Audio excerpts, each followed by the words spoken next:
Obrigado, Jesus, porque nós não nos baseamos naquilo que cremos, mas naquilo que o Senhor disse. E essa é a nossa fé.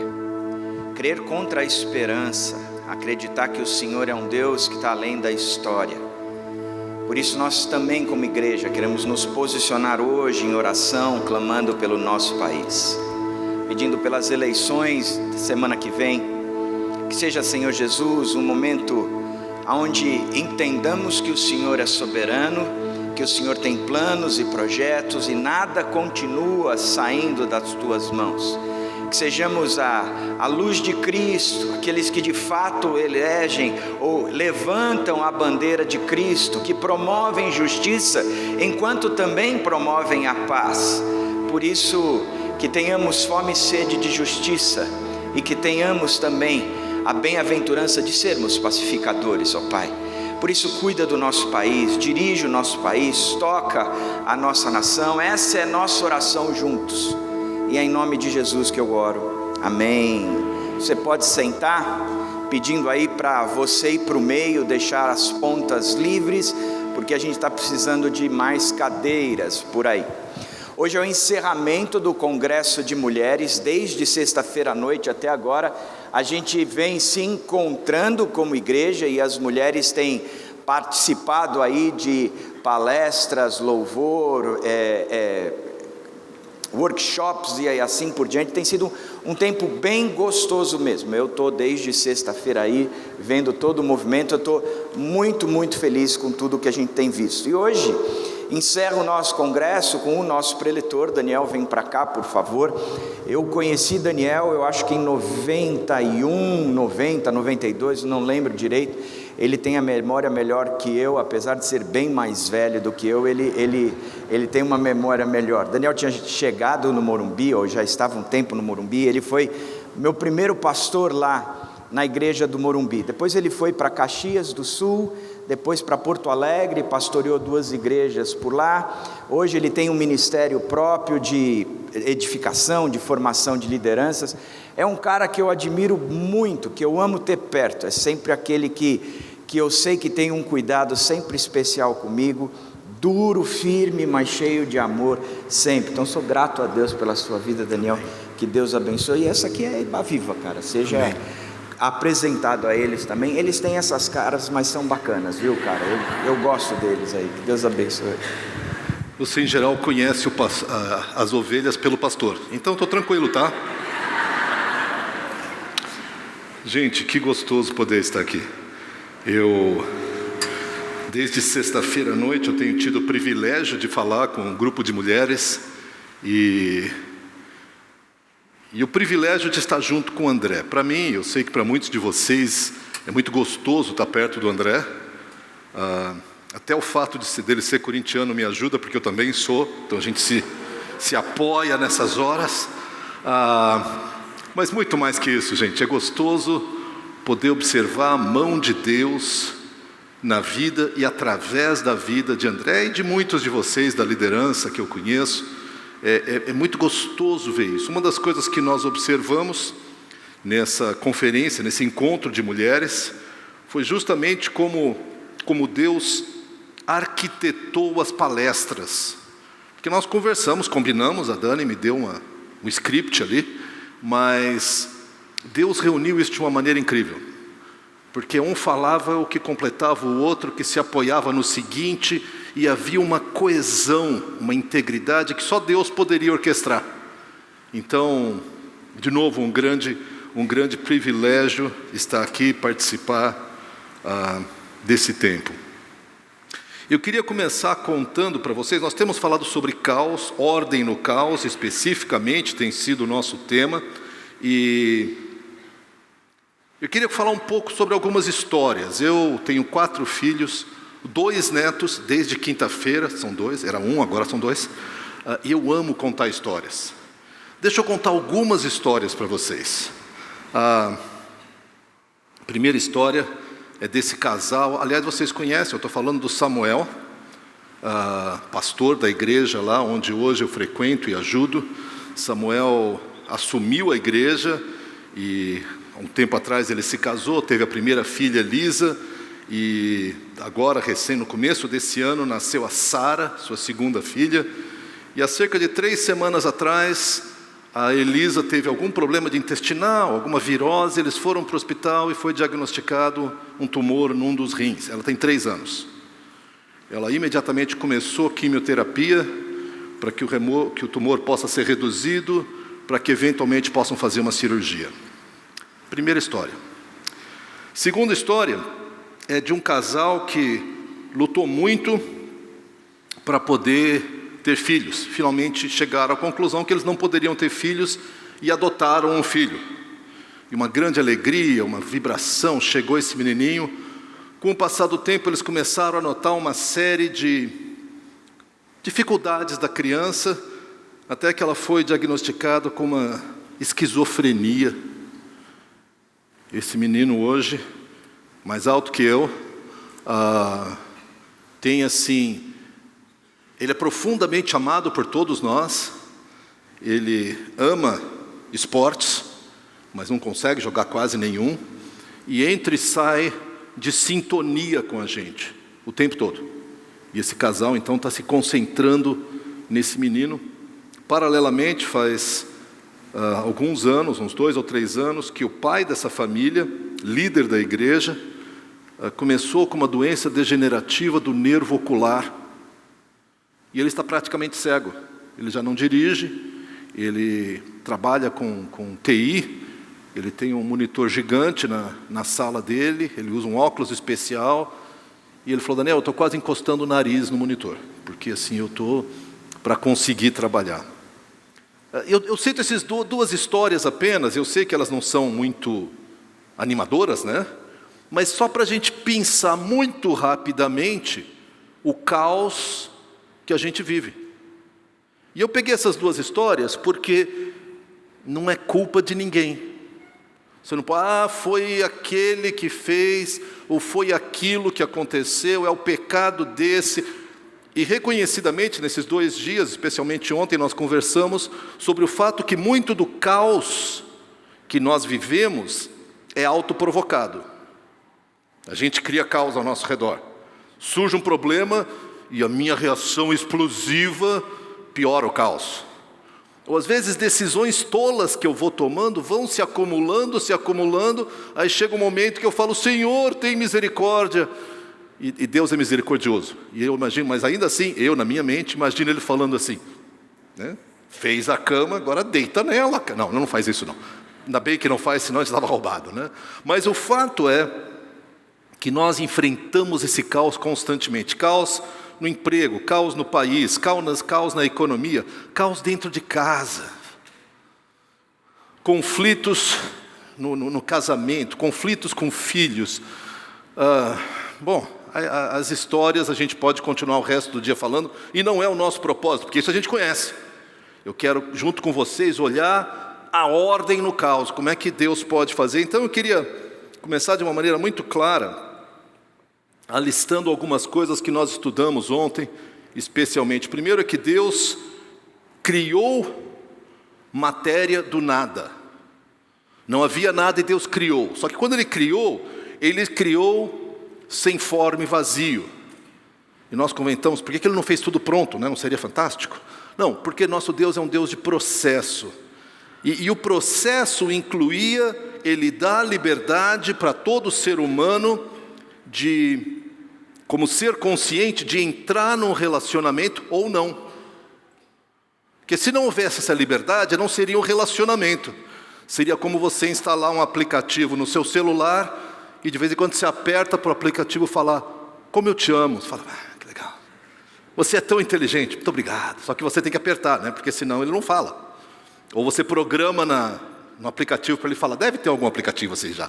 Mas isso não é um relacionamento, isso é uma coisa, sei lá, como você dá uns tapinhas nas costas assim, fala: cara, que grande cara você é.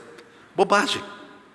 Então Deus organizou o mundo, Ele criou sem forma e vazia, veio implementando a ordem, e aí nos colocou como seres humanos para governar esse mundo. E logo depois chega Satanás,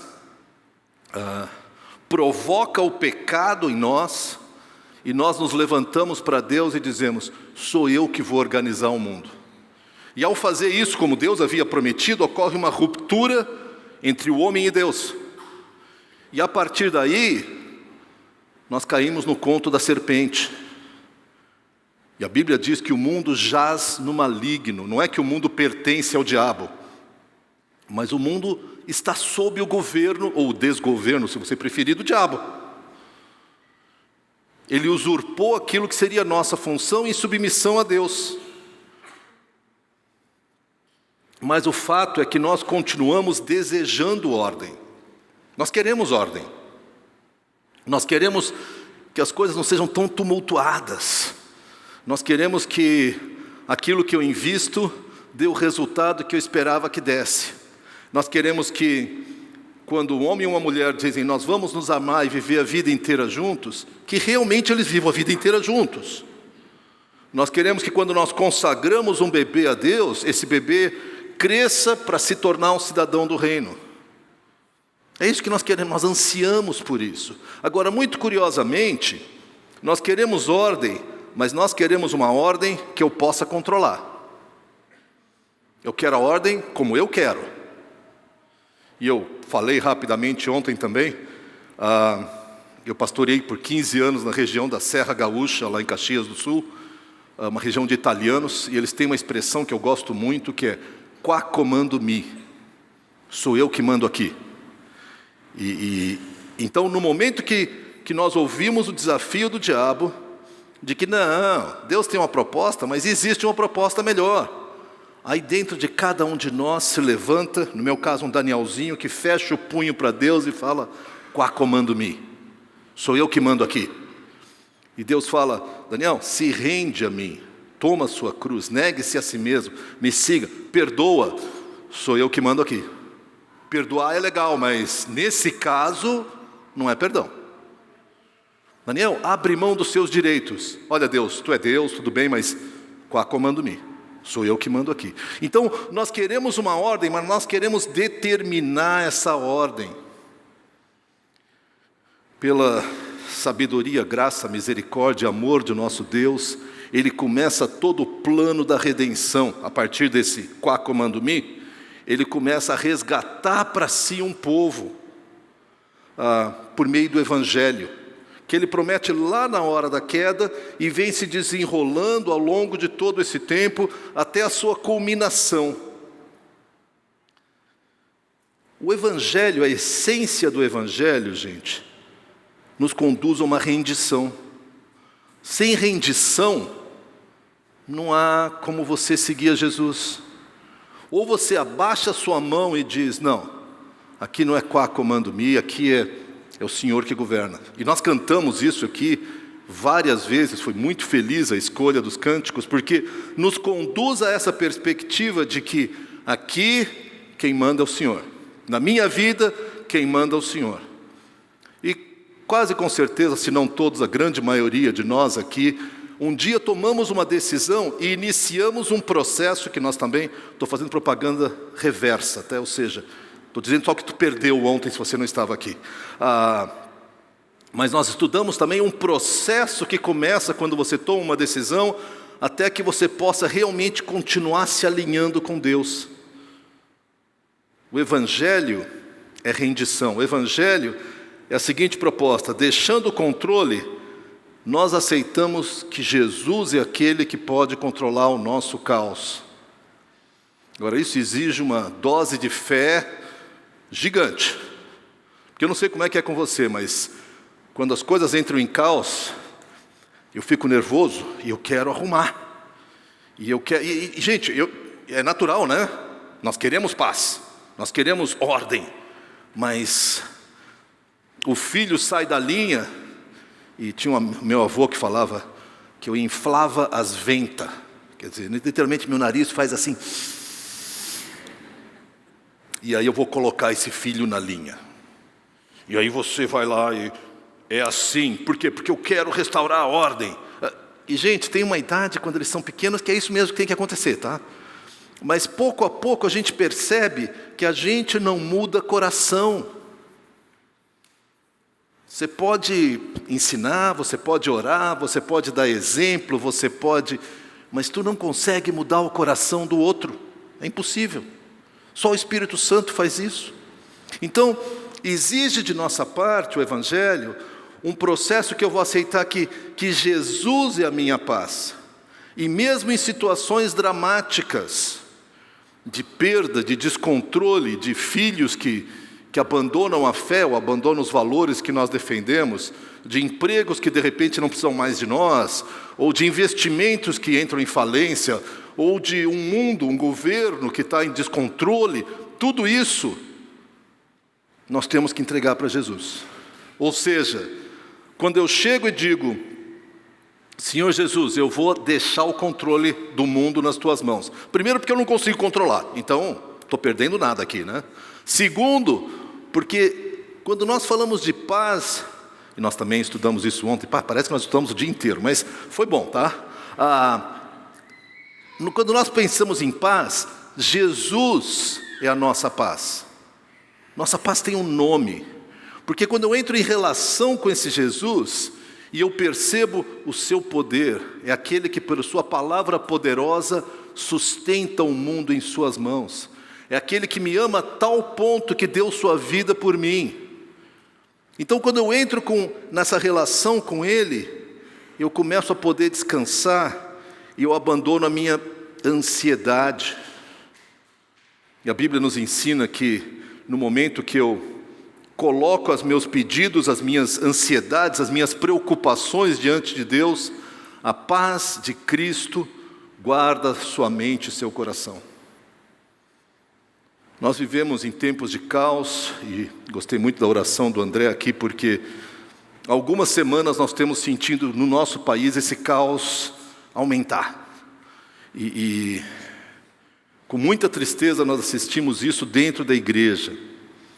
E irmãos muito bem intencionados têm propostas fantásticas para restabelecer a ordem, que vão desde um golpe militar até tira esse governo, instaura o outro, porque esse aqui tem a resposta, ou então não é aquele ali que tem uma resposta. Nós vamos restabelecer a ordem. E deixa eu dizer para vocês, eu quero restabelecer a ordem. Mas vamos voltar para o Evangelho? Jesus é a nossa paz, Jesus é a nossa ordem. Não, mas eu concordo mais com esse e com aquele. Amém.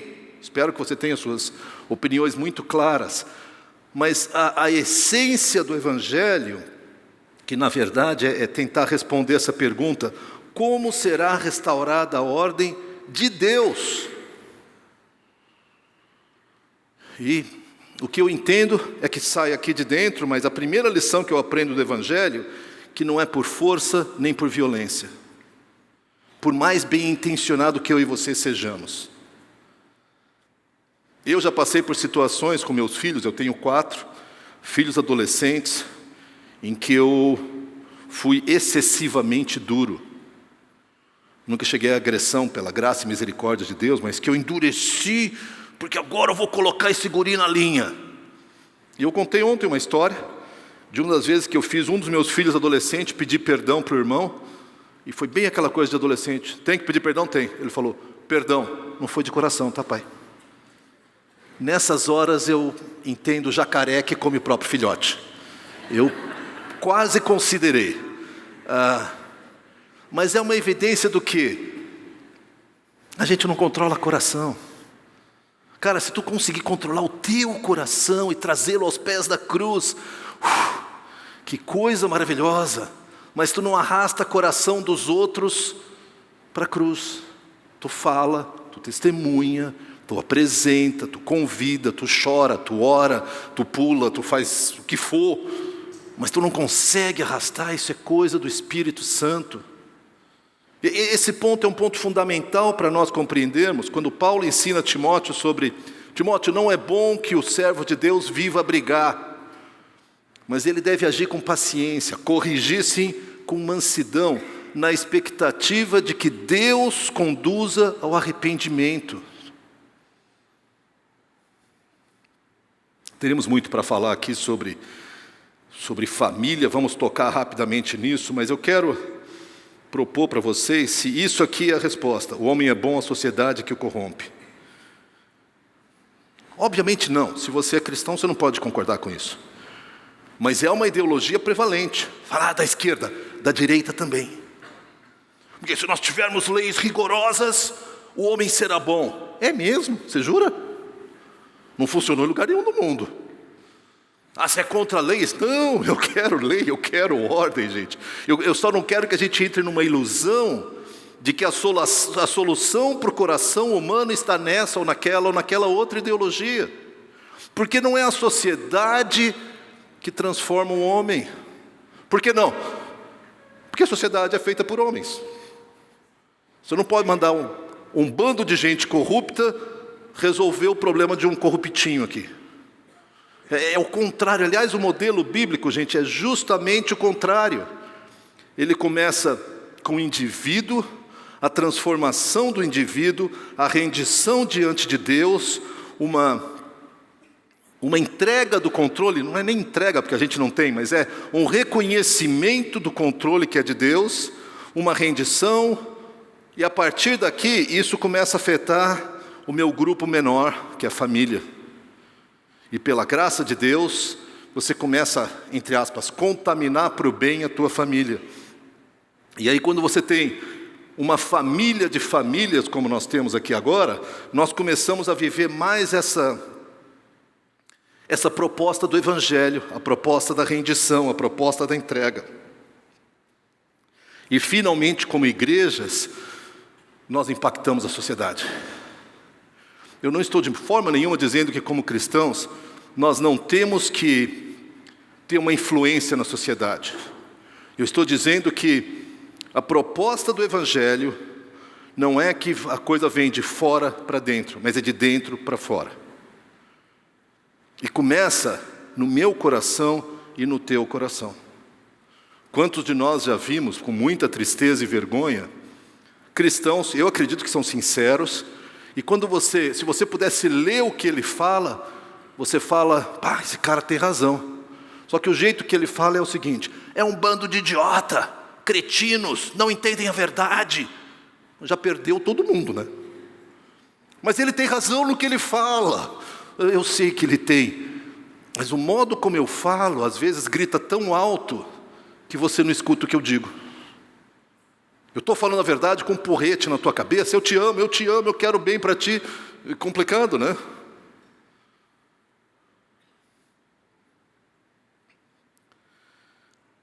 Eu acredito que quando nós falamos de ordem, nós falamos mais do que de uma ordem hierárquica, rígida, estruturada. Nós falamos de uma ordem que talvez no Novo Testamento é identificada como paz. E ela tem muito a ver com o nosso convívio, com relação entre pessoas. É essa ordem que nós queremos. Porque se eu tiver ordem nos relacionamentos e no convívio, eu terei ordem em praticamente todas as coisas. E eu creio que é assim que o Evangelho se propõe a restaurar a ordem, por meio de Jesus, que é a nossa paz. E o modelo maior que nós temos para um convívio harmonioso, a base, a referência que nós temos, é o próprio convívio na Trindade. Porque Deus, Ele é comunidade. É uma coisa louca, não vou tentar explicar a Trindade para nós aqui, mas eu quero falar de algumas coisas que a Bíblia nos mostra sobre o convívio dentro da Trindade, e a partir daí pegar esses elementos e começar a aplicar em família, em igreja e eventualmente na sociedade. Então vamos olhar, se você tem sua Bíblia aí, abra comigo em João 5, de 18 a 23. João 5, de 18 a 23.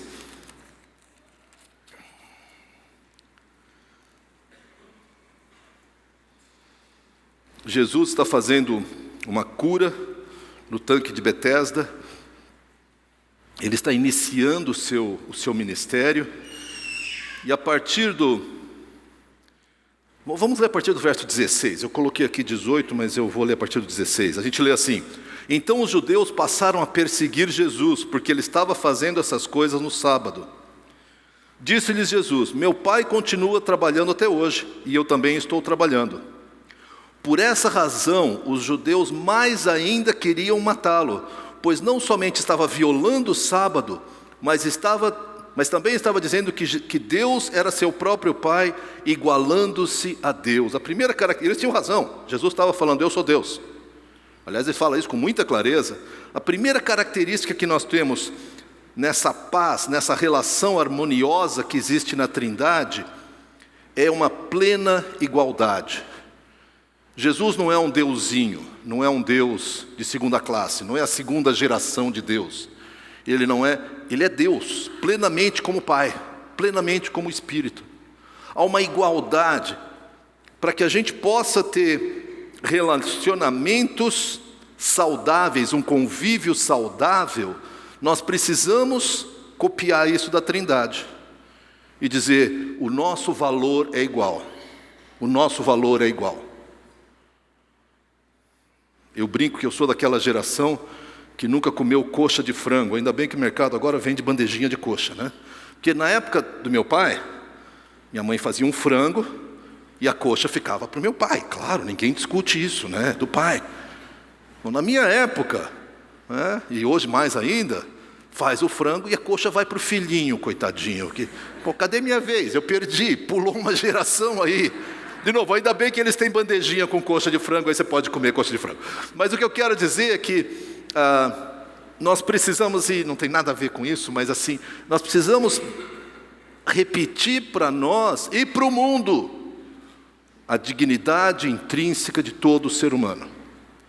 E eu vou confessar para vocês que tem algumas pessoas que eu coço a cabeça e falo, será? Mas eu volto para a Bíblia e não, dignidade intrínseca do ser humano. Igualdade no nosso valor. Seguindo a nossa leitura, verso 19. Jesus lhes deu essa resposta: eu lhes digo verdadeiramente que o filho não pode fazer nada de si mesmo. Ele acabou de falar de igualdade, agora ele fala, não posso fazer nada sozinho. Só pode fazer o que vê o Pai fazer, porque o que o Pai faz, o Filho também faz. Então, apesar de uma dignidade e igualdade, existe uma alegre e uma voluntária submissão. Jesus falou, eu sou igual ao Pai, mas eu só faço o que o Pai faz. Eu copio o Pai. Eu me submeto ao Pai, o que não me torna um segundo Deus, um terceiro, um nível inferior de divindade. Que também já começa a mexer com isso, né? Nós temos que nos submeter. E, gente, de novo, a família é um exemplo fantástico. Eu já comentei, para alguns pelo menos, que quinta-feira nasceu meu neto. E a primeira noite, o pai passou lá, junto com a minha filha. E está certo, tem que passar mesmo, o genro é para isso. Mas aí na segunda noite, para que ele pudesse ficar com a filha, minha esposa, essa última noite, passou com o nenê. E você não acredita, mas esse nenê queria acordar de 3 em 3 horas para mamar. Absurdo, ninguém explicou para ele, noite é para dormir. Vai levar um tempinho, mas acho que aprende. Aí quando chega adolescente, ele acha que emenda amanhã também. Não, é só à noite. Vai complicar. Mas o que aconteceu? A minha esposa, junto com a minha filha, combinou assim, olha, na hora de mamar, só você pode amamentar. Mas na hora de fazer dormir, fazer arrotar, trocar fralda e colocar para dormir, eu faço. Resultado, minha esposa deve ter dormido umas 3 horas em segmentos de meia hora, 45 minutos durante a noite. Percebe? Ela se submeteu a um bichinho que tem esse tamanho aqui assim, tem 3.600, não é tão levezinho, mas é uma coisinha, que inclusive nem falou, vovó, obrigado pelo apoio, viu, maior força, aí estamos juntos. Não, ele só berra. E é isso que a gente faz. A gente se submete uns aos outros por amor. Pelo menos na Trindade, esse é o modelo que nós temos. Versos 20 e 21, a gente lê mais assim. Pois o Pai ama o Filho e lhe mostra tudo o que faz. Sim, para admiração de vocês, Ele lhe mostrará obras ainda maiores do que esta. Pois da mesma forma que o Pai ressuscita os mortos e lhes dá a vida, o Filho também dá vida a quem Ele quer. Existe uma unidade de propósito. Parece curioso que ele fala, nós somos iguais, mas eu me submeto. Mas na verdade a gente está trabalhando juntos. E há prazer, há alegria nesse trabalho juntos. Deixa eu seguir aqui um pouco mais. Versos 22 e 23 a gente lê: além disso, o pai a ninguém julga, mas confiou todo o julgamento ao filho, para que todos honrem ao filho como honram ao pai. Aquele que não honra o filho, também não honra o pai que o enviou. O que o pai faz, ele fala toda honra ao filho. O que o filho faz é toda honra ao pai. E no final dos tempos, Deus determinou que em Cristo todas as coisas convergissem. Para que Cristo fosse o mais poderoso? Não, para que ele entregasse tudo ao pai. Então fica um dando honra para o outro. Na verdade, é outra regra para nós, que é a noção de mútua consideração, ou mútua deferência. Eu honro e sou honrado. Eu honro e sou honrado. Teríamos muito mais para falar sobre Trindade, mas eu quero avançar um pouco mais com a questão de como é que é então a ordem na família. Como é que eu pego esse exemplo da Trindade e trago, já mencionei algumas coisas, mais diretamente para a questão da família. Convido vocês a abrir comigo em Efésios 5. Toda vez que a gente fala de família, a gente olha Efésios 5, e isso é ótimo, porque é a instrução que Deus nos dá. Então, vamos olhar lá de novo. E vamos começar no verso 21. Os homens gostam de começar no 22, eu também, tá? Mas tem o verso 21. E como os numerozinhos não são inspirados, o texto é uma coisa só, a gente começa no 21, tá? E diz assim: sujeitem-se uns aos outros por temor a Cristo. Submetam-se uns aos outros por temor a Cristo. E mulheres, aos seus maridos. Literalmente diz assim, aqui no texto diz: mulheres, sujeite-se cada uma ao seu marido como ao Senhor, pois o marido é o cabeça da mulher, como também Cristo é o cabeça da igreja, que é o seu corpo, do qual ele é o Salvador. Assim como a igreja está sujeita a Cristo, também as mulheres estejam em tudo sujeitas aos seus maridos. E como homens nós dizemos amém, encerramos a leitura e mudamos de texto. Não, a gente se submete ao texto e o texto continua.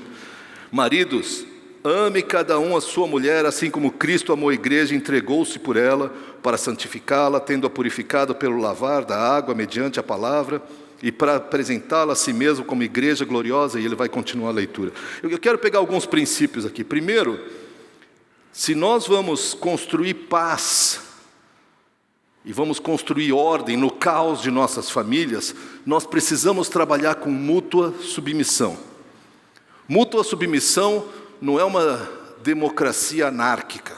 Cada um faz o que quer. Não é isso. Mútua submissão é que há um relacionamento, há uma qualidade de relacionamento, mas a gente se sacrifica um pelo outro. Isso quer dizer que a minha esposa pode dormir 3 horas uma noite. Ainda bem que ela tem o dia de hoje para se recuperar, senão eu ia chegar em casa, ela não ia estar assim, a presença mais agradável. Se bem que ela é muito sábia. Mas o fato é que nós nos submetemos uns aos outros. Nós nos sacrificamos uns pelos outros. Nós medimos a temperatura da família e nos adaptamos a ela. Essa é a proposta de trazer ordem para a família. Segunda coisa, mulheres respeitem, maridos amem. Você já deve ter estudado bastante sobre isso, não vou gastar muito tempo aqui, mas o desafio para a mulher é o respeito. Eu acredito que o desafio para o homem é o amor. A Bíblia é muito clara sobre isso. E quando eu paro para pensar sobre a questão de respeito, tem que ter muita fé para respeitar, né? Não precisam concordar não, tá? Só estou pensando aqui. Tem algumas mulheres, não, calma. Falando de um modo genérico. Por quê? Porque a própria uma série de estudos demonstram que a mulher tem uma leitura da realidade, em média, que costuma ser mais rápida e mais apurada do que o homem. Tá? Podíamos entrar em detalhes de fisiologia que não interessam aqui no momento, mas a mulher percebe coisas que nós homens demoramos para perceber. Então imagina a dificuldade da mulher quando ela fala com o cara, está acontecendo isso. E o cara com aquele aspecto sábio fala, porque a gente não vê. Pode brigar, a gente não vê. Não é que a gente está sendo, às vezes, seletivos na nossa atenção. Então, é complicado para a mulher e exige fé que ela diga: eu respeito, porque tem coisas que ele faz, que ele é capaz, que Deus o colocou em funções que vão me abençoar, então eu respeito. Mas coitadinho, ele não vê. Estou exagerando, tá? Mas vocês entendem o que eu quero dizer. Por outro lado, o nosso desafio não é menor, porque nós somos chamados a amar como Cristo amou. Então o padrão, gente, está lá em cima. Às vezes a gente põe um padrão tão baixo que é o seguinte: cara, não esquece o aniversário da esposa, o aniversário de casamento, e pelo amor de Deus, não esquece o nome dela. Se você chegar nesse nível, você está bem na foto. Daí para frente é só glória. Gente, o padrão é inalcançável. É só pela graça de Cristo que nós podemos amar as nossas esposas como Cristo amou a igreja. E o ambiente onde nós vamos poder estabelecer essa ordem, treinar, praticar, experimentar como é que funciona, acertar, quebrar a cara, pedir perdão, fazer de novo, é a família. E não termina por aí. Versos 6, de 1 a 4, nós lemos: filhos, obedeçam aos seus pais no Senhor, pois isso é justo. Honra teu pai e tua mãe, este é o primeiro mandamento com promessa, para que tudo te corra bem e tenhas longa vida sobre a terra. Pais, não irritem os seus filhos, antes criem-nos segundo a instrução e o conselho do Senhor. Filhos, obedeçam, pais não irritem.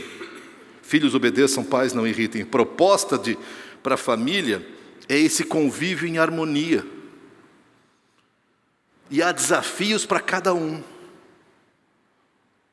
Agora, queremos restabelecer a ordem. Primeiro a gente quer restabelecer a ordem na economia, na escola, na faculdade. Puxa, seria fantástico, né? Mas o nosso desafio está bem mais aqui. Primeiro, a ordem no meu coração. Segundo, a ordem na minha família. E, gente, se você conseguir restabelecer a ordem na tua família, olha, vou bater palma para ti de pé, porque eu luto até hoje. Nós estamos numa fase muito boa. Eu brinco, especialmente diante dos meus filhos, que nós estamos com um ninho vazio. Eu amo ninho vazio. O meu irmão, encontrei com ela essa semana, ele falou: cara, ter neto é tão bom. Se eu soubesse que era tão bom, eu não teria tido filhos, eu pulava direto para neto. Ele falou: eu sei que tem um problema com essa minha ideia, mas eu faria. O desafio é nós começarmos com ordem na família. Por quê? E gente, quando digo ordem na família, não é perfeição. Seria bom, mas ontem eu brinquei que eu odeio a família margarina. Aquela que, né, acorda de manhã, todos lindos e maravilhosos, sorridentes, né?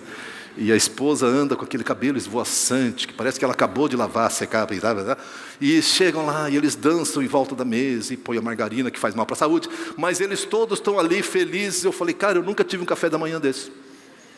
Nunca foi exatamente assim. Então, como cristãos, gente, por favor, joguem fora a ideia da família margarina. Tua família não será igual à família do outro, graças a Deus. Tua família terá os teus desafios, as tuas lutas e, pela graça de Cristo, as tuas vitórias. E o prato, ou as condições que Deus colocou na tua frente, não são iguais às condições que Deus colocou na minha frente. Então, o que significa paz e ordem na minha família vai ter uma cara diferente de paz e ordem na tua família. Ainda bem. Porque você provavelmente é muito melhor que eu em algumas coisas, e espero que eu seja melhor que você em uma ou outra, vai. E por aí vai. Mas eu deixo avançar, porque eu quero falar também sobre ordem na igreja. Ordem na igreja. De novo, ordem começa no meu coração, eu amplio isso para o ambiente imediato que eu vivo. Estou falando de família porque é, em geral, o ambiente seguinte ao indivíduo, e depois nós falamos de ordem na igreja. Leia comigo aí em Gálatas, capítulo 5, versos 13 a 15. Irmãos, vocês foram chamados para a liberdade, mas não usem a liberdade para dar ocasião à vontade da carne. Ao contrário, sirvam uns aos outros mediante o amor. Toda a lei se resume num só mandamento: ame o seu próximo como a si mesmo. Mas se vocês se mordem e se devoram uns aos outros, cuidado para não se destruírem mutuamente. Gente, tem muita coisa importante aqui. O que significa ordem na igreja? Liberdade. Liberdade é para que as pessoas vivam a vida cristã de uma maneira ligeiramente diferente da sua. Existem coisas que são essenciais, existem coisas que são forma. Tem um irmão que acha que usar bermuda na igreja vai de cabeça para o inferno. Querido, não usa bermuda. Perfeito. Mas não precisa falar para o outro, vai para o inferno, vai para o inferno. Cara, liberdade. Eu cresci num tempo que quem usava barba tinha um compromisso com o capiroto, com o malvado, com o diabo. Barba era do capeta. Nenhum sentido. E tem várias outras coisas que são conflitos, são briga. Gente, nós somos chamados à liberdade. Não estou dizendo libertinagem, não estou dizendo que a Bíblia não tem padrões, não estou dizendo que cada um vive como quer. Mas vamos cultuar, vamos cultivar a liberdade que Deus nos prometeu. E Ele diz claramente, no entanto, não usem dessa liberdade para fazer o que você quiser. Pelo contrário, qual que é o critério? Serviço mútuo. Sirvam uns aos outros mediante o amor. Significa que se em algum lugar eu usar bermuda, ou barba, ou beber bebida alcoólica, vai escandalizar o irmão, vai escandalizar, nós teremos que falar muito sobre o que é escandalizar. Não é que ele não vai gostar. A questão de bebida é famosa por isso, porque aí os caras mais antigos, mais velhos, mais maduros falam, não, você não pode beber porque eu fico escandalizado. Está falando dos fracos, não de ti. Tu é forte, então não é contigo que ele está falando. Escandalizar é fazer o outro pecar. Então, por exemplo, nos ambientes lá na Serra Gaúcha, região de produção de vinho, qualquer evento que nós tínhamos, volta e meia chegava um dos irmãos com um garrafão de vinho, e vinho bom, eu gosto de vinho. Aí nós combinamos como igreja o seguinte, nas nossas reuniões a gente não vai servir vinho. Mas é pecado? Não. É que também por causa da região, nós tínhamos vários irmãos em recuperação de alcoolismo. Então eu não vou servir vinho porque eu vou fazer esse cara tropeçar. Não é que ele não gosta. Ele vai beber um copo, vai para casa e vai beber o garrafão. Então o que eu faço? Eu não bebo vinho. Mas eu gosto de vinho. Não tem a menor importância. Eu sirvo ao outro, como na família. Eu sirvo ao outro, eu me submeto ao outro. Liberdade, serviço mútuo. E eu sirvo ao outro com base em amor mútuo. Deixa eu avançar ainda mais, porque aqui é que eu acho que nós vamos ter algumas coisas interessantes para falar. Como é que eu restabeleço ordem na sociedade? O meu temperamento, e nesse sentido o André sofreu muito comigo, eu acredito que aperta que o cara entra no molde. E quando eu conheci o André, vocês não vão acreditar. Cadê o André? O André está aqui ou ele fugiu já? Está ali? Ah, tá. Vou falar um pouco só, tá, André? Mas fala o depois ou antes. Como eu quiser? Tá bom, então vou falar. Gente, quando eu conheci o André, pensa num cara tranqueira. Não é mais. Era, passado. Eu lembro que eu comecei a investir nele, e um dos outros pastores conversando falou, tu vai investir nele?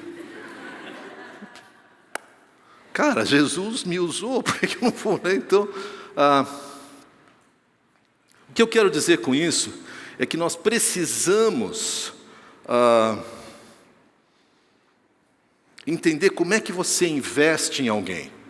Às vezes eu achava, eu vou botar linha dura, vou enfiar o André no molde e vai funcionar. Pela graça e misericórdia de Deus, várias coisas que eu exigi, ele aceitou. Então o seu sistema funcionou? Não! Deus tinha feito uma obra, eu estava fazendo uma obra no coração dele, o máximo que eu dei foi um caminho para ele correr. Porque teve outras pessoas que eu tentei colocar no molde e eles espirraram. Errado o molde? Não. Só você tem que saber qual que é o poder desse molde. Ele estabelece limites, ele aponta um caminho, mas o que você quer na verdade é um coração transformado. Aplica isso para a sociedade. Nossa sociedade não vai mudar por regras rigorosas. Não vai mudar. Você fala, então não tem que ter regras rigorosas? Eu acho que tem. Mas não vão ter ingenuidade, que é por isso que ela muda. Porque não muda. Não é de fora para dentro. Não é a sociedade que corrompe o indivíduo, é o indivíduo que corrompe a sociedade. E acho que nós temos que ter regras. E acho que nós temos que estabelecer limites. E acho que nós temos que ter acordos. Mas sem essa ilusão. Eu peguei 4 princípios aqui, podia pegar mais, e eu não vou olhar todas as passagens, mas vou só apontar para elas. O primeiro princípio é que nós somos chamados a respeitar autoridades. Engula em seco. Porque se Acabe assumir o trono, eu vou orar por Acabe. Quem não conhece Acabe é aquele rei que era o campeão da maldade no Antigo Testamento, tá? Acho que tinha um pior que ele, mas ele era ali, ó, top 3, tá? Nós vamos respeitar a autoridade. Por quê? Porque é Deus que tem o controle. E Deus permitiu que esse tranqueira estivesse no governo. Mas eu não concordo com ele. Nem precisa. Está dizendo para respeitar. Gente, isso exige da nossa parte, com frequência, e eu não estou falando que se o atual presidente for reeleito ou se o outro for eleito.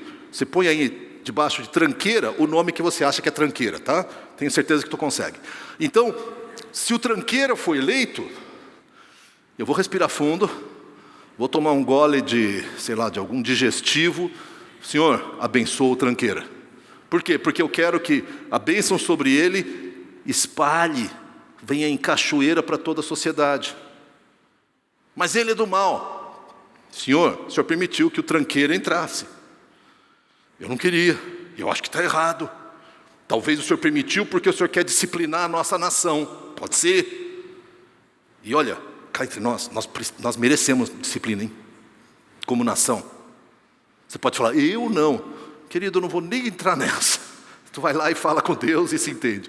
Se é uma questão de mérito e Deus falar, vou pesar a mão, a gente abaixa a cabeça e fala, Senhor, tem misericórdia, não justiça, misericórdia. E Deus faz as duas juntas, né? Respeitar autoridades. A segunda, e deixa eu só dizer uma coisa, eu fiz uma bagunça aqui, ainda bem que a Vicky salvou a maior parte das coisas, mas se tem algum erro aqui, é culpa minha, não da Vicky, tá? A segunda coisa é integridade no serviço. Essa eu quero ler rapidamente com vocês, Efésios 6, a partir do verso 5. Diz assim, escravos, tá? Obedeçam aos seus senhores terrenos com respeito e temor, com sinceridade de coração, como a Cristo. Obedeça-lhes, não só apenas para agradá-los, quando eles observam, mas como escravos de Cristo, fazendo de coração a vontade de Deus. Sirvam aos seus senhores de boa vontade, como servindo ao Senhor e não aos homens. Porque vocês sabem que o Senhor recompensará cada um pelo que praticar, seja escravo, seja livre. Gente, o contexto do Império Romano, esquece CLT, esquece direitos, esquece, é escravo. Tem várias considerações que poderiam ser feitas aqui, mas o que eu quero destacar é que o nosso chamado é para sermos íntegros. Íntegros naquilo que eu faço, íntegro no meu trabalho, íntegro em todas as negociações da minha empresa, inclusive no dilema e no caos fiscal que nós vivemos. Eu sou chamado para ser íntegro, mas esse governo não merece. Não vou nem discutir contigo. Mas eu sou chamado por quê? Porque muito acima desse governo eu sirvo ao Senhor, que tem o controle. Então, a paz que começa no meu coração é de entregar o controle a Deus e me submeter ao controle de Deus. Eu procuro exercer isso na minha família. Nós somos chamados para exercer isso como igreja. Eu não vou nem falar, gente, mas eu tenho ouvido falar de brigas entre igrejas. Não ouvi de brigas aqui, creio que não há. Mas brigas terríveis entre igrejas que racharam por causa de partido político. Daniel, mas você não tem opinião? Tenho. E tem convicção? Tenho. Quais são? Não te interessa. Não vou falar, claro. Porque não é esse o ponto. O ponto é, existe algo muito maior do que a minha preferência, a minha opinião e o meu palpite. Existe o Senhor que é a nossa paz, e existe o amor que nos une. Voltando para a sociedade, nós somos chamados para sermos íntegros naquilo que eu faço. Meu genro trabalha na corregedoria de polícia lá no Rio Grande do Sul. Eu brinco que ele só conseguiu ser meu genro porque ele anda armado. Mas é exagero, tá? E é um cara assim que você olha para ele, não tem cara de policial. É um cara gentil, amoroso, tranquilo, manso, mas anda armado. Então, o que eu vou dizer, né? Mas o que é interessante é ver os conflitos que ele tem com as incoerências dentro do serviço público. E ele conta de uma colega lá no setor dele, que teve um filho, e aí então ela tem uma jornada um pouco reduzida para amamentar. Ela não amamenta, porque ela diz que isso não é legal para o corpo dela. Então ela não amamenta, mas ela usa a diminuição para poder, porque ela amamenta. Ela usa o benefício, porque... Mas ela não, mas eu uso o benefício. Ele falou, só que aí assim, ela chega às 11 horas da manhã, vai tomar um café, claro que ninguém é de ferro. Meio-dia ela sai para almoçar. E volta às 3 da tarde. E quando dá no máximo 5 horas, ela já foi embora, porque eu preciso amamentar, que ela não amamenta. E o conflito dele não é com ela, né? O conflito dele é, cara, eu estou ralando aqui, eu olho do lado e eu ralando aqui. Daí ele falou, eu tive um filho também agora. Eu falei, cara, mas não, vai ter um benefício, mas não é assim. Integridade significa você fazer o que é certo como ao Senhor. Mais um princípio. E isso aí, gente, é uma maneira de trazer ordem à sociedade. Por quê? Porque eu estabeleço um testemunho diante da sociedade. Os caras vão achar que eu sou um trouxa, provavelmente. Mas eu estou proclamando que o meu Senhor é Jesus. Eu estou proclamando que eu vivo por uma regra diferente. Eu estou proclamando que eu vivo em rendição ao meu Senhor Jesus. Além de integridade no serviço, abram comigo aqui, eu nem coloquei o livro, mas é 1 Pedro, tá? 1 Pedro capítulo 3. Qualquer reclamação vocês fazem comigo. Eu coloquei. 1 Pedro capítulo 3, versos 15 e 16. Ouçam só. Antes, santifiquem Cristo como Senhor em seu coração. Estejam sempre preparados para responder a qualquer pessoa que lhe pedir a razão da esperança que há em vocês. Contudo, façam isso com mansidão e respeito, conservando boa consciência, de forma que os que falam maldosamente contra o bom procedimento de vocês, porque estão em Cristo, fiquem envergonhados das suas calúnias. A nossa foto como evangélicos no Brasil hoje não está muito boa. Você pode achar que está certo, que está errado, que é distorção. Há uma perseguição, é claro que há. Jesus avisou, nós íamos ter aflições. Nós íamos ser perseguidos. Mas o que Pedro fala, enfrentando perseguições, é que o nosso modo de falar tem que ser com mansidão e respeito. Nós temos que falar para essa sociedade, apresentar a verdade de Jesus, sem bater na cabeça com porrete. Mas às vezes eles merecem. Eu não vou nem discutir, merece mesmo. Mas eu não sou juiz, eu abri mão do controle, eu entreguei o controle para Jesus. Minha última sugestão é que nós somos chamados para falar a verdade em amor. Como eu falei, mencionei rapidamente aqui, eu vejo várias pessoas, cristãos, que eu acredito que são sinceros, falando a verdade em público, mas o amor saiu pela janela 1 hora antes. E o que isso acontece? A verdade é distorcida, a verdade fica feia, a verdade é ignorada. Mas é a verdade, que eu amo, que você ama, e especialmente é o próprio Jesus, porque Ele é a verdade. Jesus fica feio na foto, por quê? Porque nós não falamos em amor.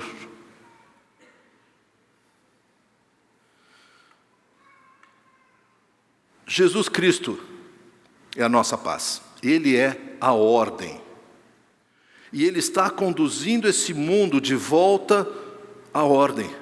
ele está lidando com o caos. Você tem duas opções: ou você, se você é cristão, se você segue a Jesus, ou você se alinha com ele, ou você fala: Jesus, com licença que eu vou te dar uma força, está meio devagar, aí eu vou criar ordem aqui. Todas as vezes que eu fiz isso, e foram várias, não no contexto da sociedade, mas em outros contextos, eu atrapalhei. Porque o que Jesus faz quando a gente força a barra, ele dá um passo para frente e fala: então vai. E aí, gente, é Adão e Eva com a comando me de novo. E os resultados são trágicos. Então o cristão não devia se envolver, não é isso que eu estou dizendo. Eu estou dizendo que o nosso processo tem que seguir um padrão muito mais alto. E temos que seguir uma confiança e uma verdade que nós acreditamos, que é o fato de que Jesus é a nossa paz. Jesus está resolvendo o nosso conflito. Jesus é aquele que vai restaurar ordem nesse caos. Eu quero estar alinhado com Ele, eu quero estar fazendo o serviço dEle, no poder dEle. Quem me conhece um pouco mais, alguns aqui me conhecem, sabe que isso para mim é uma luta tremenda, e por isso eu quero orar junto com vocês. Que Deus, por meio do seu Espírito Santo, gere em nós um quebrantamento profundo. Não estou falando de comprometer nenhuma verdade, nenhuma posição, mas um quebrantamento profundo para que a gente louve a Deus por meio de uma santa expectativa. Senhor, eu sei que o Senhor está restaurando a ordem. Às vezes eu não vejo, sinceramente. Às vezes eu balanço aqui porque, puxa, o Senhor podia botar a mão ali, podia botar a mão ali. Mas eu sei que o Senhor está restaurando a ordem.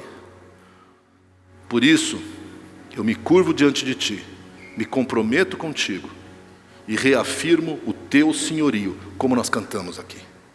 Baixe sua cabeça, ora comigo. Senhor, nós vivemos num mundo de caos. O caos é interno, é nas nossas famílias, é nas igrejas também, e certamente na sociedade ao nosso redor. Há caos que é provocado pelo ser humano, há caos que é provocado pelo diabo, e há o caos que é resultado da nossa ruptura contigo como humanidade. Então, Pai, nós queremos como cristãos nos colocar diante de Ti e rogar que o Senhor tenha misericórdia e que o Seu reino seja implantado. E eu confesso, tenho certeza que muitos confessam comigo aqui, Senhor, que às vezes a gente toma esse caos nas mãos e resolve consertar. Eu quero transformar no meu coração e no coração dos meus queridos essa disposição de consertar o caos em uma submissão profunda a Ti. E que esse consertar o caos se transforme em amor, em serviço, em respeito, em mansidão, na firme expectativa de que o Senhor está restaurando. E por isso é que nós esperamos em Ti, dependemos de Ti e proclamamos o Teu nome. Jesus Cristo é a nossa paz, e é nesse nome que nós oramos. Amém e amém.